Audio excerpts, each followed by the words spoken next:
I'm John Eustace, Product Manager for Sika, and today I'm going to explain the wet batch procedure for concrete with fibres.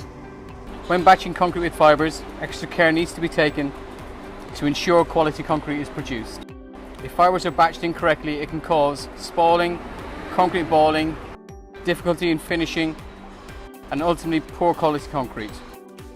Complaints arising from incorrectly batched concrete can result in returned loads, increased costs, reduced productivity, so it's important to get it right first time. Plastic fibres are delivered pre-packaged in handy 4-kilo bags. They need to be stored in a dry place and protected from the environment. You don't need to open the bags before batching, as the packaging will all disintegrate within the mixing. The suggested batching procedures are based on our own testing. Different concrete plants, trucks and materials may give varying results. Please ensure individual plant trials are carried out prior to supplying any concrete. For wet batching, follow these steps. Step 1.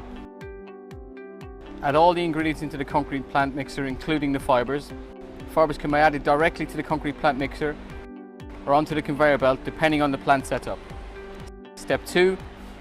Mix for the normal amount of time as specified by your concrete plant.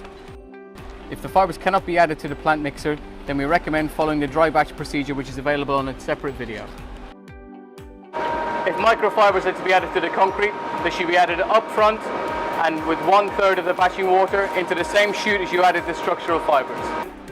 If these procedures are followed, then correctly mixed concrete will be supplied.